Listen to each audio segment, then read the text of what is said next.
Hello les étoiles, bienvenue dans les énergies de la semaine prochaine, de la première semaine de septembre. Donc les énergies du lundi 2 jusqu'au dimanche 8 septembre. Si vous n'êtes pas encore abonné à ma chaîne, eh bien c'est tout simple, il vous suffit de cliquer sur le bouton s'abonner que vous trouvez en bas de l'écran ou sous la vidéo. Puis vous cliquez sur la cloche, cela vous permet de recevoir des notifications à chaque fois que je publie une vidéo. Pour le décryptage des énergies de la semaine prochaine, j'utilise mes capacités de canalisation ainsi que des cartes de tarot et des runes.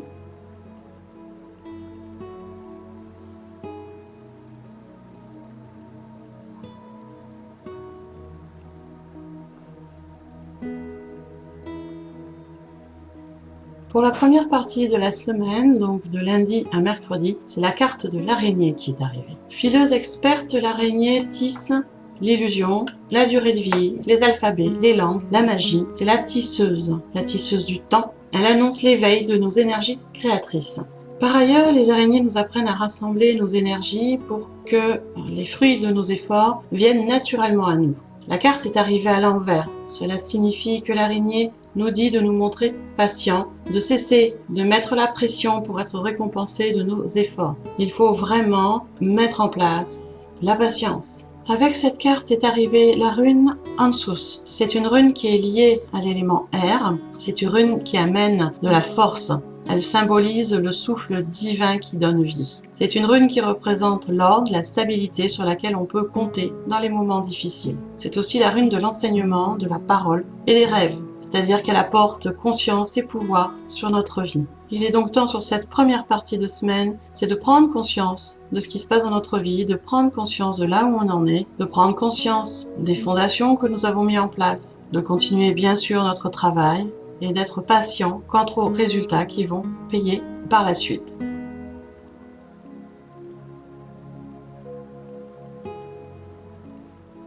Pour la journée de jeudi, la journée centrale de la semaine, c'est la carte de la couleuvre qui est arrivée. Lorsque la couleuvre apparaît, nous devons nous attendre à du mouvement, à une accélération de toutes nos activités, de toutes nos entreprises, de tout ce que nous faisons. Et il est à prévoir que cette accélération va rester là sur toute la journée, voire pendant quelques jours. Avec la carte de la couleuvre est arrivée en association la rune Elaz. C'est une rune qui est affiliée à l'élément air. C'est une rune de protection personnelle, c'est-à-dire qu'elle nous protège dans son énergie contre toutes les forces et influences, connues et inconnues, avec lesquelles chacun peut entrer en conflit. Cette rune nous connecte également à notre part divine de nous-mêmes. Elle guide et elle soutient. Donc une journée de jeudi qui va être très porteuse, avec beaucoup d'énergie, avec une accélération de ce qui se passe dans notre vie, mais une très grande protection.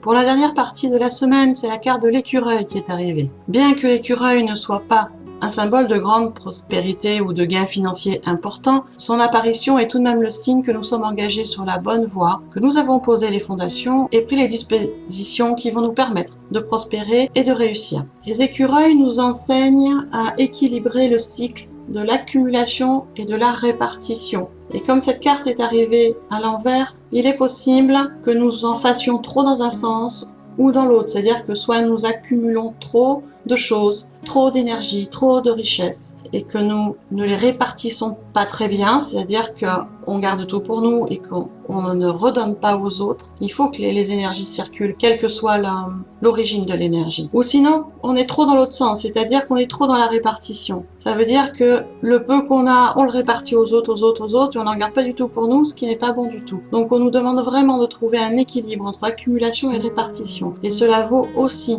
j'allais dire, dans le domaine du temps, dans le domaine aussi du travail, du loisir. Pour cette fin de semaine, on nous incite vraiment à équilibrer temps de travail et temps de loisir, à prendre du temps pour nous amuser, pour nous sociabiliser. Travail et loisir vont de pair en fait. Si l'équilibre n'est pas en place entre le travail et les loisirs, cela créera des problèmes. On deviendra plus exigeant avec nous, avec les autres, et du coup le travail sera moins efficace. Et c'est pareil dans nos relations avec les autres. Vraiment, cette fin de semaine est à recherche de l'équilibre. Avec cette carte de l'écureuil est arrivée la rune Otala. C'est une rune qui est liée à l'élément terre et qui a comme symbole l'héritage. Cette rune symbolise donc l'héritage de nos ancêtres, le patrimoine spirituel qu'ils nous ont légué. Elle nous incite vraiment à intégrer notre héritage à tout ce que nous avons appris depuis le début de notre vie. C'est une rune également qui amène une énergie très forte et qui permet de renforcer les liens existants entre les membres du groupe et ou les membres de la famille.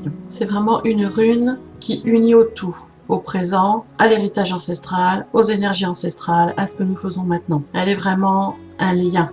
Voilà les étoiles, vous voyez les énergies de la semaine sont quand même assez porteuses pour ce début septembre. Toujours un peu de travail sur soi pour savoir où on en est, faire le point.